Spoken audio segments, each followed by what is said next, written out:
I'm Sarah, and welcome back to Sarah in Tech. My next guest, you may know him, is Siraj Raval. Hi, Siraj. How's it going, Sarah? Thanks for having me. No problem. So what brings you to Boise? Well, about a year ago, COVID hit, and I was living in San Francisco at the time, and there was an order from the mayor as to the curfew, and it was an 8 p.m. curfew, and I remember thinking, coming home from my office to my apartment at the time, that this was a curfew, and a police officer stopped me when I was 5 minutes late, so it was 8:05 p.m., and he's like, "Sir, you need to be inside." And I just, at that point, something clicked in me where I felt a desire to leave. I don't like curfews. So next day I left my office lease, my home lease, my everything that was there. And I just bought a car and I just drove 10 hours to Boise just temporarily. It was just supposed to be for the summer before I went back. But I've seemed to have stuck around. So would you say that you were an easy teenager with your love of curfews? No. Yeah, unfortunately I wasn't. I definitely was an easy child just because I was pretty quiet when I was a kid. But when it came to high school, I definitely rebelled quite a lot, like ran away from home, and definitely got my parents pretty mad at me for all of my rebellion. Wow. How old were you when you ran away from home? I was 17, so I guess it wasn't too early.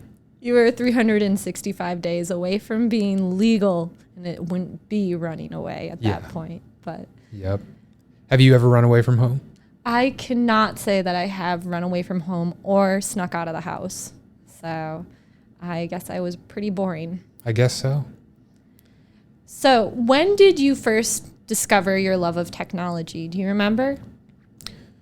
I remember when I was 5 years old. My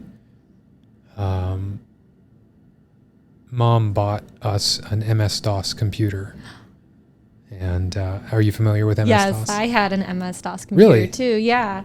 I remember playing video games on it in the little pixelated characters and doing multiple choice questions and stuff like that, brain teasers. And do you remember playing any of those video games? One in particular I remember was like a fireworks simulation. And I remember it was the first time I saw something animated on that screen versus the black and white text that's always there primarily. And I was sitting on my dad's lap, and he like clicked a button, and I remember just being wowed by the rainbow of colors and thinking, wow, there's so much that you can do with this thing. And I would like play with my cousin and sister in that I would make these games where I would say, like, if I type this in, the Pokemon world will open up and you can go inside, and just make something up like that. And they would be so wide-eyed. And it was my way of like introducing them to, I guess you could say, magic or something mysterious and new. The magical world of technology? I guess so. I know a lot of people make data science jokes that it's black magic. So you went from an MS-DOS system, and how did you get into your passion and love of data science? Because if I remember correctly, you studied CS at Columbia. Well, I started off with finance, as I was a finance major actually freshman year of college. And got to make that money, huh? You got to make that money, especially coming from a lower middle class family where my parents were always hounding me about money and saying they would never pay for my college unless I got into an Ivy League school. And it was drilled into my head since I was a second grader. Like, I was in second grade and I was like, I am going to Harvard or Columbia or something. Whereas everyone else is like, what's 5 plus 5? So definitely it's all because of my mom. That intent was always there. And in terms of data science and my motivation to start that, I went from finance to computer science just because I spent a semester abroad in Europe couch surfing, and the first person I stayed with, his name was Alex McCaw in London, and he was the first person I'd stayed with outside of the United States.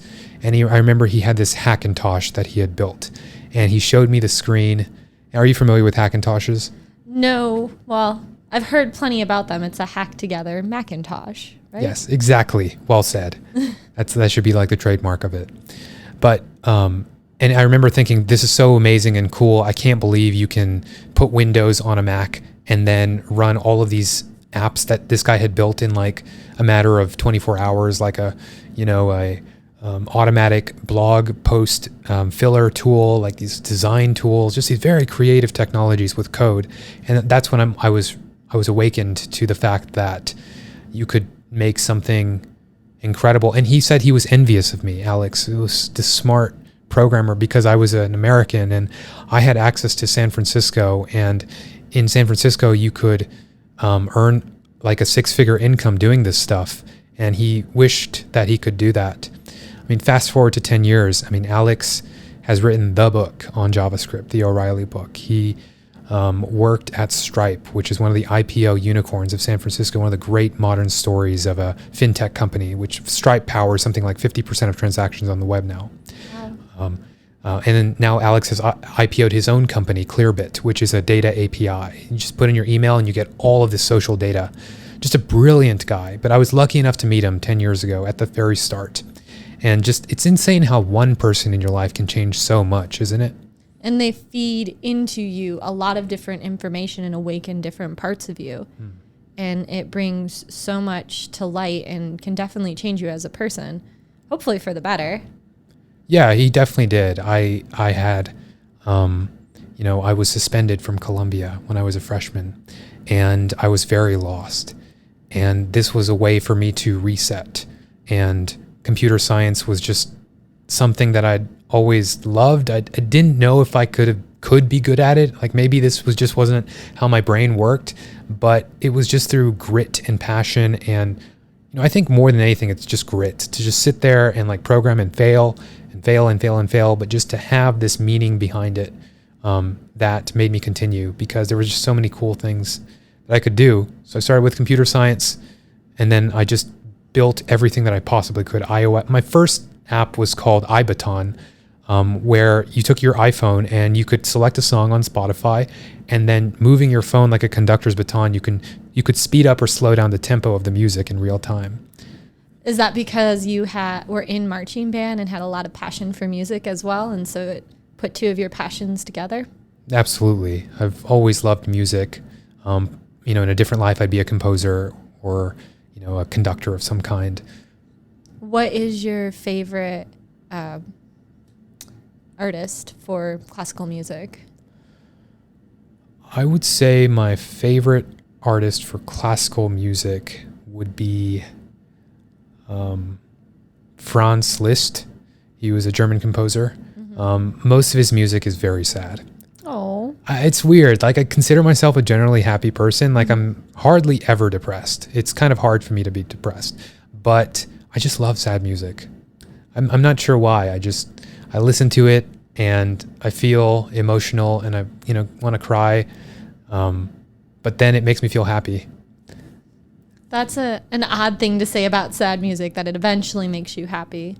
Yeah, it eventually makes me happy.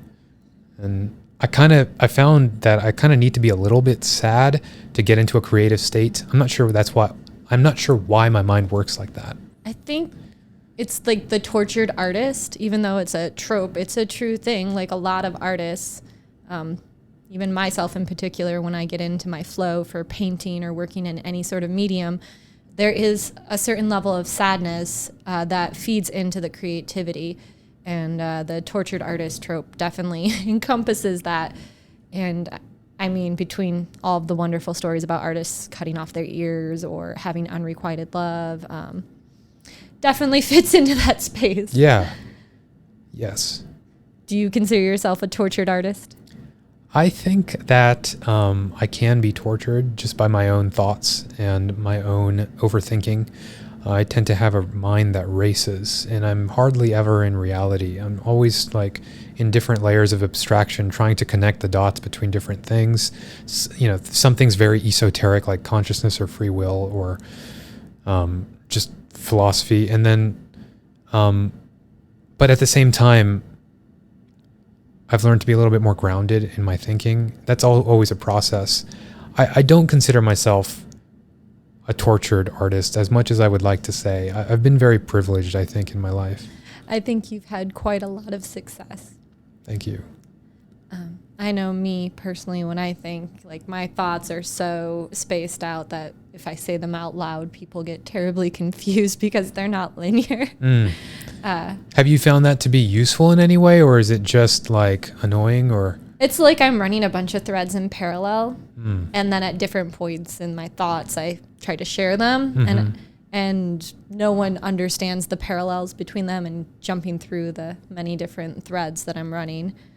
So I try to keep it mostly to myself. I guess, yeah. Or take notes on it, so that way I can go back and work on projects and things like that. But definitely not good for a brainstorming session.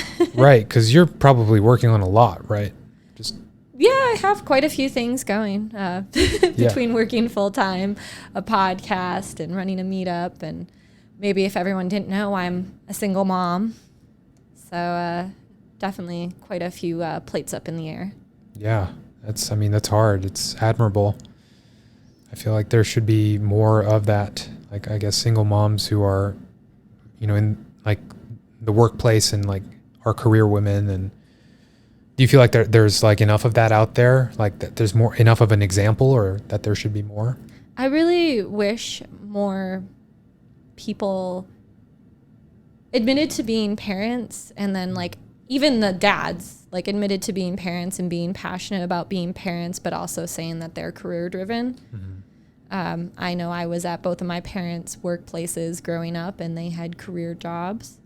And so I don't think there's anything wrong with being both career driven and being a very driven mom. My daughter definitely went to the zoo, went to a live concert, and saw fireworks this weekend. Oh, and she went to the Natural History Museum as well. That's a lot. And I also, did my full job and everything else and all my obligations. And I ran a meetup yesterday, and I'm going to be on a friend's podcast tomorrow. And wow.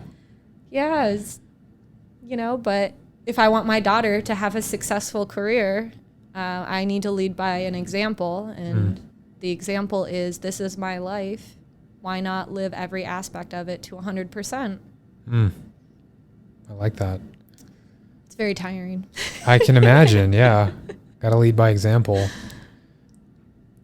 So, do you have any lasting life advice?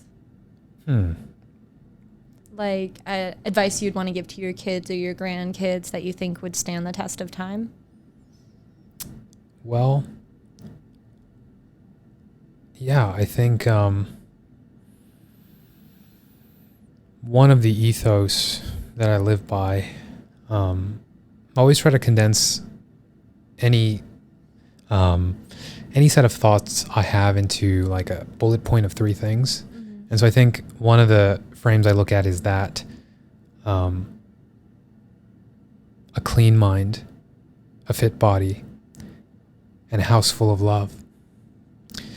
These things cannot be bought. They must be earned. That's all very true and very meaningful. I try to live by that. But also that in order to lead, similar to you have to stand alone. You have to be willing to stand alone. And that's something I would want to imbue as well. It's definitely hard. I think one of the president's wives said something along the lines of a woman, what is it? A woman who is always part of the crowd never leads it, or something along that. And so to go fearlessly out and strive out and try new and crazy things. Absolutely. And you've definitely done that with a lot of your projects. And what is it? Success is always built on the backs of failures. Absolutely. I've had many failures, many public failures, and they have all shaped me and my character, my outlook on life and reality. I try to be a learning machine, learn from everything, update my weights. Just like different epochs and batch sizes running through a neural net. Absolutely. Yeah. I bet you built several neural nets. in your life or different models? Yes, I have. My favorite is the autoencoder outlier, multivariate outlier detection. I like doing outlier detection. You could argue that almost everything is outlier detection. There's some philosophy in there. I like that. But, sorry. Yeah, no worries. And you also have built a lot of neural nets too, haven't you? Yes, a lot of one-off neural nets in Python, mostly with Keras. Very easy to use library. You know, each line is a layer. You can get something up and running in under 50 lines of code. But I think that, you know, the more I think about it, one thing that I've learned, if there's one thing that I've learned, it's that algorithms are a commodity.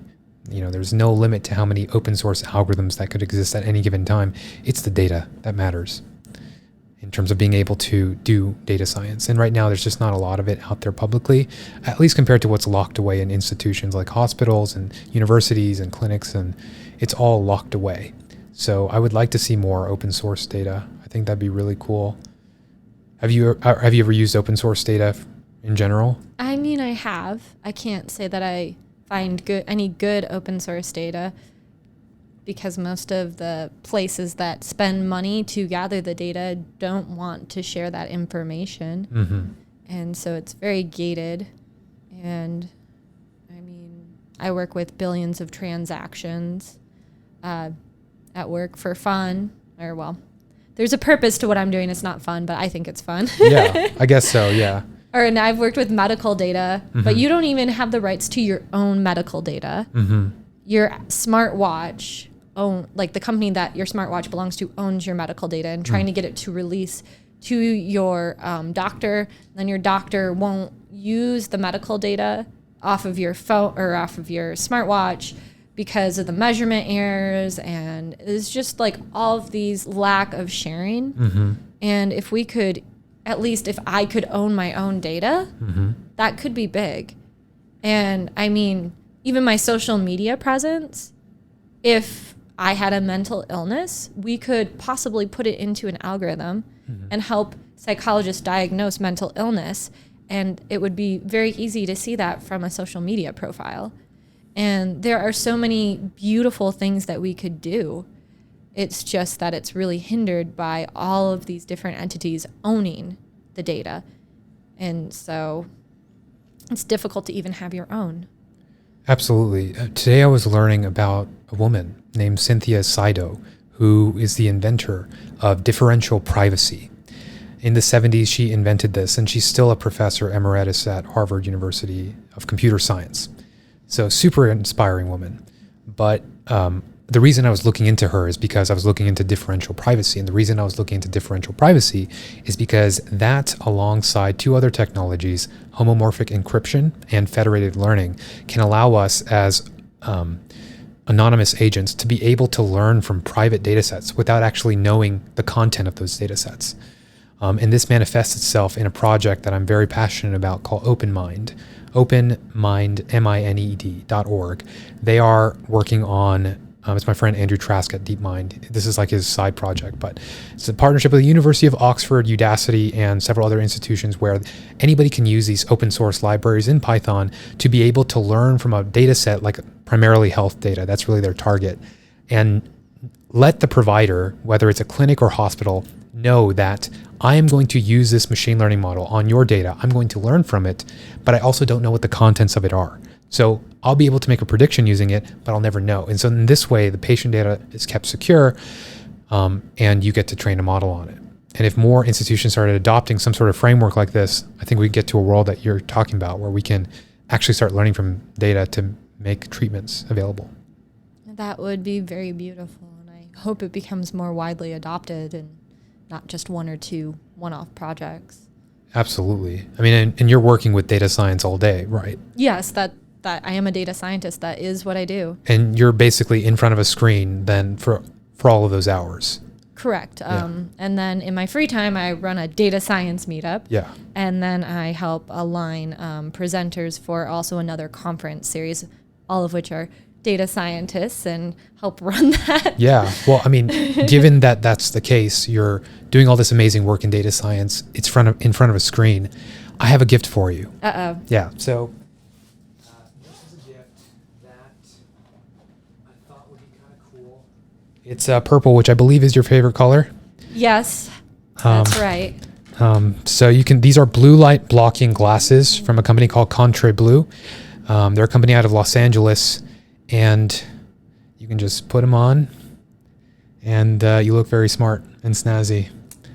Yeah. I was going for a comfortable look today. Comfortable. Okay. Mm-hmm. Gotcha. So what you can do with those glasses is you can be on your phone or on your computer, even late into the night, and they block the blue light, which inhibits melatonin production, which inhibits sleep.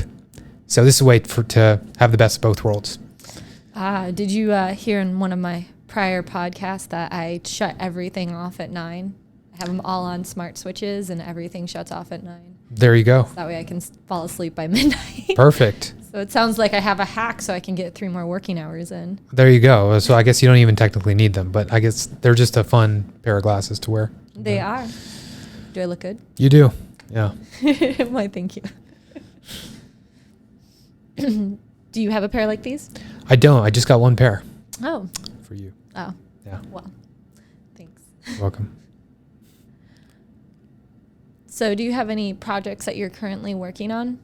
Yeah. I'm working on 2 different projects. Actually 3. No. Are you allowed to talk about them? Yeah. Actually 4. Actually 5. Actually 5. 6. Well, 7. Yeah. Oh, okay. 8? Yeah, 9. Oh, okay. Yeah. We can do this all day. I feel like we're channeling my toddler. I guess a little bit, yeah. You're bringing out taller to me too. Where are the carrots? Hot dogs. I'm more like hot dogs. Chicken nuggets and ranch. Of course. Yeah. How could you go wrong? Yeah.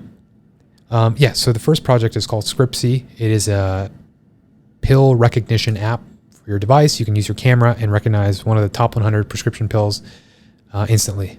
And we have that working today. But now the goal is to recognize 1,000 pills by next Friday. So quite a insane task. It sounds like exponential growth is expected. Pretty much. There is no... So the next day will be, like next week it'll be 10,000, the week after that 100, Just keep going up the ladder. So there's Scriptsy. There's a chat bot I'm working on for the city of LA that helps provide questions around COVID, masks, and also behavioral health most recently. There's a third project that I just started working on today. I literally signed the contract today. Oh, wow. On using heart arrhythmia data to try to predict the ideal spot for cardiologists to place a catheter during a surgery. Oh, wow. And this would hopefully reduce deaths during cardiac surgery. And that's going to take a month, I estimated. Yeah, I also worked in cardiology back in the day. Nice. Where at? At the Mayo Clinic. I helped them do A/B testing around cardiology types of surgery to see which ones had the best outcome, the control or the experimental change. So, it was a good time. Can't say I ever actually watched a heart surgery in theater, but... Do you think you could? I'm really squeamish. Squeamish. I actually was in pre-med.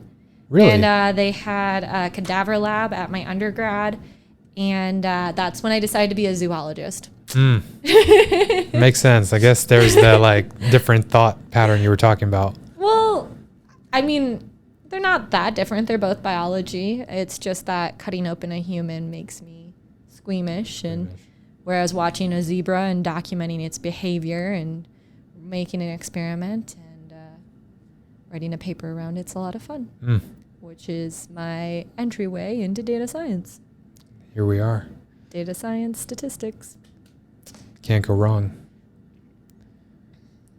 So you have all of these projects going on. What do you do in your free time to relax and chill? Well, I like spending time with my family. That's the primary thing. The next thing, it's more of a recent thing that I've been thinking about in my head for a few months. It's a book that I'm writing on bioinformatics for beginners. And those 2 are my primary thing in terms of free time. Also jujitsu. I love jujitsu. Don't go as often as I would like, But well, I mean, with all of the COVID and everything going around, I suppose physical contact like jujitsu is okay if you let it go a little bit. yeah. I can't say I'm super afraid of COVID personally. Like if I was much older or obese, I would be. Well, most of the city of Boise doesn't seem too concerned about COVID the entire pandemic. It's pretty great. I'm a fan. I think it's a great thing. Yeah, I mean, I'm not going to say anything. That's fine. Yeah. So, I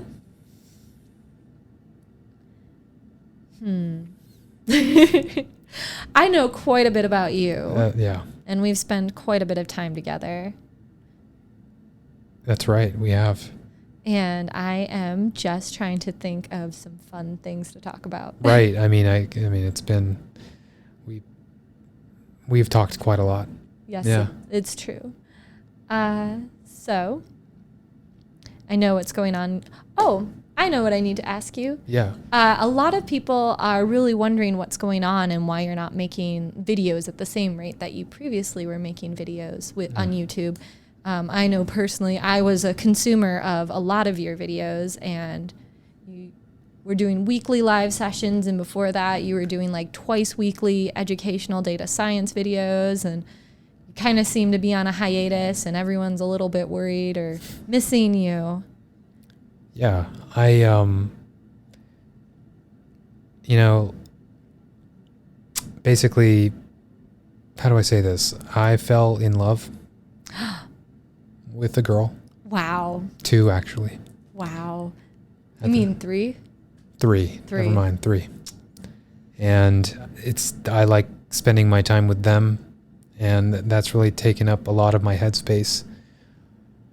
And it's just also nice to not be, to take a hiatus every once in a while and just like relax and be present, because when you're in it, you are in it. And everything else bows before the creative process. So I've just kind of redirected my attention and energy to them. That's a noble cause. So they are your family? They're my family, yeah, definitely. I have Helen, who's a 3-year-old, and then I have her mom, Sarah, who is in front of me right now. Hi, everyone. Surprise! Yeah. And I have Bear. Which is a Labradoodle. A Labradoodle that I have had a contemptuous relationship with, but ultimately I will grow to fall deeper in love with over the years. I hear Labradoodles mellow out around 2 years. I'm hoping she mellows out because she's still a puppy. And one of my biggest flaws, truly, is that I've always been an impatient person. But absolutely not good for your interpersonal relationships. Would not recommend being impatient. Be patient, calm down. It's another life advice for like any kids. I mean, when you're young, it's more fun to drive fast cars when you're young. Fast cars are wasted on the old. But most young people can't afford truly fast cars, and most old people can't truly appreciate them. Absolutely. Those are wise words. I guess you could, replace that with just like fast processors even. I don't know. I think young kids truly appreciate fast CPUs. CPUs. Yeah, or GPUs. And old people don't even know what those are most of the time. Right. Well, that's the metric to decide whether or not you're old, if you know what a CPU and a GPU is. You heard it from her first. Back in my day, Netflix were sent on DVDs. We're going to sound so ancient in 20 years, I assume. Back in my day, we used to talk with our mouths. Neuralink isn't a thing. Or what's the other one? Kernel. Shout out to Brian. Yeah. Back in my day, we had dial-up, and it took over a minute to load MySpace. Did you, was MySpace your main go-to social network back in the day? Before it really went downhill, yeah. That was where most everyone was. Did you, like, custom design your page at all? That was part of my gateway drug to programming was HTML programming my MySpace page and actually doing all of the little bits and customizing it. And I guess I was a little bit odd for a high schooler, but I was in all those advanced classes. Yeah, I would say you're still a little bit odd.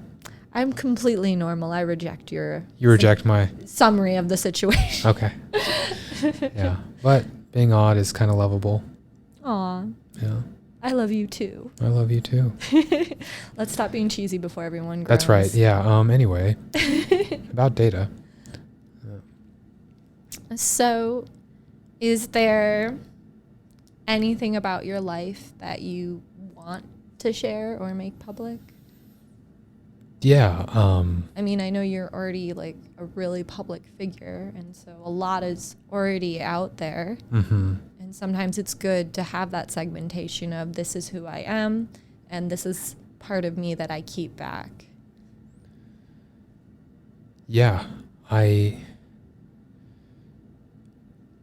would like to share that I plan on using all of my knowledge to improve human health on AI. I believe that's the most meaningful thing to use AI for is human health. And I plan on spending the next 10 years focused on that in terms of my career. And then just focusing on being more of a mentor and a guide for young developers to try to accept and embrace and not be afraid of the newest technologies. I will continue to make content on the web, be it blog posts or videos or books. It's just a part of my psyche. It's part of who I am. And yeah, I'm pretty happy in life. I'm in a good place. I don't feel lost. I feel very settled in what I want. I'm engaged. To whom? To you. Yes, I am just waiting for the ring to be resized. Yeah, my dad's working on that. Should get a call from him tonight, but we'll see what he says. Fingers crossed that he's completely done with it. I can show you a pic. That's the goal. But it's very cool that it's custom. Yeah, that's one of the things. He's always been a jeweler and a watchmaker, watch repair person my whole life. I've never actually asked him for his services before, but I'm sure he is elated and thrilled that I finally did. But yeah, other than that, I don't think there's much else to share than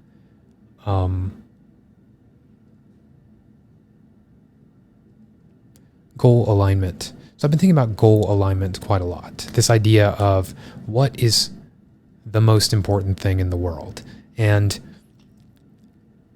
one quote that I really like to think about lately is that evolution. Like evolution is the process of the design, manufacturing, and distribution of intelligence over a period of time. And at first it was nature that did that for us in the form of genes and atoms and bytes. Genes and atoms, and then we started designing intelligence in the form of bytes, the fundamental unit of computation. And we were designed, and now we are the designers, and the cost curve for this process is fast approaching zero. And so when this process, the cost curve hits zero, and intelligence moves freely throughout all matter and bytes and all reality itself,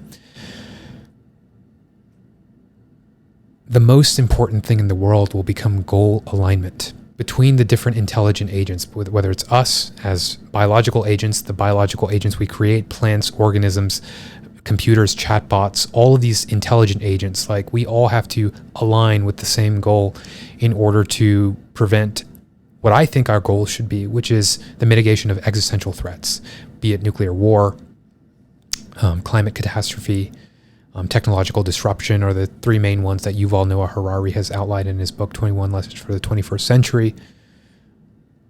But goal alignment and how we get there on a global scale, because we are an internet village. We are not just nation states. We are one internet village, and the world is waking up to this reality as we all come online. Millions of people are coming online every single day. And a lot of those are in Africa, right? Absolutely. Africa, India, shout out to India. And they are hungry for knowledge and work and contribution, and we need to recognize them as our people, and create a new story around a global consciousness that is awakening. And what would you say, like, the main goals are to stop climate change, to stop the existential threats that exist out there, but it's not financially incentivized, I guess, would be the big problem. I mean, you think the imminent demise of the human population should be financially, motivated, but that's not how it works, unfortunately. Yep. And how do you get the goal alignment? Like, what carrot do you put in front of the donkey to get it to go that way? So one thing I've learned after making about 400 videos, educational videos on machine learning algorithms, is that the one thing people care about the most is making money. Yes. And, I've made so many videos on reinforcement learning for like water preservation or like, cleanliness or poverty reduction. And those videos don't get as much engagement as the videos about, watch me build a finance startup, watch me build X startup, because, money speaks for itself. So, if we could incentivize that good behavior, like, I just met a guy today, Tristan, who said that every other day he like goes to the beach and like cleans up trash for 15 minutes just as like a therapeutic experience. Like, nobody is telling him to do this. He just does that. And I was just, mouth agape. Like, if everybody did this, the world would be a better place. And, he's like, people today don't have a sense of a connection to the land. Like, we are so removed from the earth. That feels like a line straight out of the Good Earth. It's a book where it emphasizes the connection between man and earth and how we need it. And it's about actually farming, but they definitely dramatize it and make you understand the poignant purposes behind it. So, but how do you financially incentivize stopping climate change? I mean, I know we have carbon credits and things like that, but the biggest abusers of the climate are corporations, and they seem unfazed. Absolutely. So we live in a world where value generation and capital allocation are not properly aligned. Companies get paid millions of dollars for pouring sludge into the ocean. That's an example of the misalignment of these two things. They're generating all this value. They're not generating any value, but they're gaining all of this capital from doing something like that, in the sense that generating value is actually preserving our environment. And the reason that is that way is because of, how do I say this? It's because of philosophy. It's because of modern philosophy. And so one way I like to think about this is that it's important to learn mathematics so that we can learn physics. It's important to learn physics so that we can learn chemistry. It's important to learn chemistry so that we can learn biology. It's important to learn biology so that we can learn psychology. It's important to learn psychology so we can learn economics. And it's important to learn economics so we can learn philosophy. So down the chain of dependencies of subjects, philosophy is the end goal in order for us to organize as a society. And the modern philosophy is that, I don't know if you want to take a second to... Oh, I was going to say sociology and then philosophy, possibly. That could be a good one. No, that could be a good one. But the modern philosophy is that, I, me, individualism, narcissism. This is what America incentivizes. Get your dollar, go home, take care of the family, and, what's mine is mine, what's yours is yours, NIMBYism. All of these things are... they stream from this idea of the other and me before all others. And if we only had a more collectivist mentality, that wouldn't be the case. So how do we switch human culture in, like you said, sociology and economics and philosophy? I think we have to start at that primary level, which is mathematics, and then move across the sciences down by creating technologies that will downstream change what philosophy means. So one concrete example would be building a technology that would incentivize recycling, or building a technology that would incentivize taking care of your own health. What did these technologies look like? Well, we 10 years ago saw that it was possible to create a digital organism that was unstoppable called Bitcoin using the proof of work algorithm. And that technology incentivized using raw computation to solve random mathematical problems. Since then, we've seen brilliant individuals realign Bitcoin's open source technology that anybody can find on GitHub to instead incentivize scientific research. There's Science Coin, there's Solar Coin that incentivizes solar energy production. There is a Pharma Coin, which incentivizes pharmacists to give the right pills to their patients. There's all of these tokens that are being created that incentivize these things. So maybe perhaps something like Recycle Coin or Health Coin that pays people to be healthy. And this is just a very different way of looking at things. Like, we don't like, why would I get paid for doing this? Well, in the same way that people invested in Bitcoin and the network's value grew, if we can get people excited about an idea, just like Dogecoin, I think people really misunderstand the value of Dogecoin. They look down on it and they think this is dog money. It's not relevant. It's very relevant because it's the first time that a meme has been able to be incentivized. And there's tangible value, millions of dollars behind this idea. And that's the future. When everything else is automated, we're going to incentivize these abstract and esoteric concepts because those will be the remaining valuable items in society. In that way, it might seem like unicorn magic fantasy land to incentivize recycling, but you've seen with all of these other cryptocurrencies, value rises and falls. It generates based on people's belief. So again, use mathematics to downstream change philosophy in the form of new algorithms for consensus globally. That would be my first thought. Well, I have kind of two thoughts around this. I think maybe it's Amsterdam or maybe it's a different city. They pay by the pound for garbage and for recycling. Also, if you don't have a job and you want one, they'll pay you to hand sort recycling. That way, you can earn money if you want to earn it. But one way to change that would be to pay individuals in some sort of cryptocurrency to do that. And the other thing that comes to mind is that all of these nation states are choosing crypto as a way to back their finances. Coming to mind is like Egypt, El Salvador, I feel like Argentina as well. And even the city of Miami, there's a Miami coin. Yeah. So there are all these cryptos that, and instead of, whatever currency El Salvador would have, now it's Bitcoin because Bitcoin is more stable. And I don't think Bitcoin's going away, despite what everyone may want it to do. Absolutely. It's just going to be here, and it's probably going to increase in value. I agree. I'm all in on crypto. It's the way of the future. Do you ever feel like there's a technology out there that seems scary, but you're still somewhat interested in it? Well, you always talk about all these different technologies to like mind meld or just have some sort of like thing looking at your brain waves. That scares me because I don't get to own my own data. Someone gets to own my brainwave data. They can see a computational reading on my subconscious, which I'm not even aware of. And then they can target me with ads based upon my brain patterns. And I'm not comfortable with that. And I'm not sure I will ever adopt any sort of thing that utilizes my brain patterns or my brain waves or melds with my mind or melds my mind to other minds.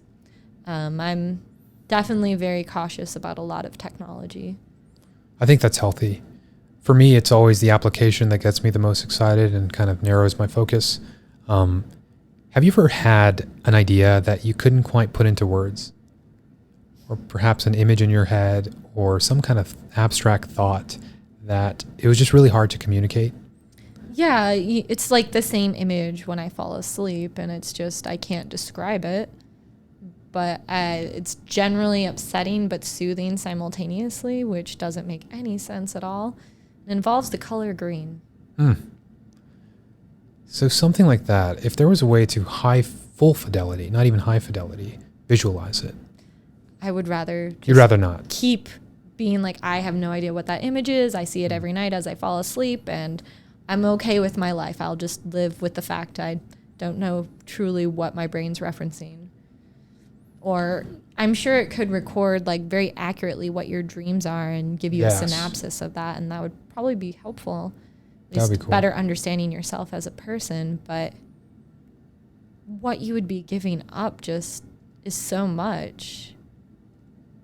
Like, they could probably predict what you would do, like, based upon your brainwaves. And then the question becomes do you exist as a free will, or is everything predetermined? Because if we can see your brainwaves, we can make assumptions about what you'll do throughout the day, and we know you're going to get coffee today at 3.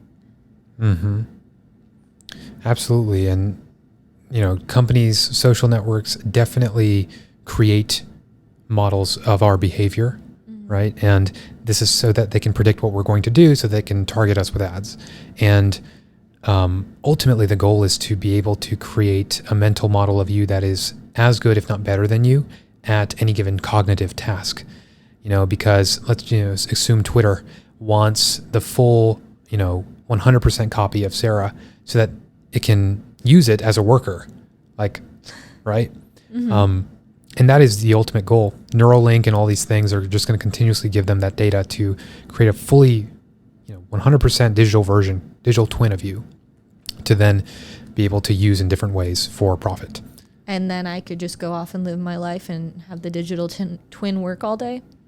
That's the idea. Well, ideally you would have it work for you, and they wouldn't own it, but that would go back to your point of owning your data first. I don't think they would let me own my data. Unfortunately, yeah. It's like we got to figure out this data ownership stuff before we bring on the Neuralink and all that. One very cool thing that I think Europe is doing, right, is they're creating laws around artificial intelligence before it exists. And we aren't even starting to address it in the United States. And I kind of wish we would, and start creating those laws that say, valuing of human life and things like that. There was a study in Stanford that they did right when self-driving cars started becoming like an idea more than a reality. And, would you run over a puppy or an old lady? And it was like 100 questions like that to see how a normal human separates, like, what is the moral spectrum of it being okay? Like, would you run over 3 pregnant ladies or an able-bodied man? And it's just like, how does our value system work? And it's very uncomfortable questions because, you shouldn't be in a situation where a car has to choose who to run over or who to hurt. But I mean, at some point, the cars will be intelligent enough to say, okay, I'm carrying a 35-year-old woman who has 3 kids, and in front of me is a homeless person. Which one do I harm? Do I swerve to not hit the homeless person in the middle of the street? Or do I, mitigate the damage that's going to be done to the 35-year-old woman with 3 kids? And it's just, laws should be springing up around this in order to protect everyone and say that they're equal, despite their stations in life. Absolutely. It's like a very hairy legal regulatory territory that it seems like people in Congress are reluctant to get into. Whereas in Europe, it's very progressive in terms of their leaders. They're very technologically aware. Same in China. For some reason, we have promoted lawyers to the highest status positions in our government. I really enjoyed the grilling they gave Mr. Zuckerberg. I think it was a couple years ago, and they're like, what is this Facebook thing? Yeah. I was like, yes, that is our congressman. Doesn't know what that Facebook thing is. You mean my grandkids put pictures on this thing? Yeah. All right. Well, Mr. Siraj Raval, do you have any closing remarks or closing thoughts you'd like to share with us? Sure. One closing remark that I would like to make is that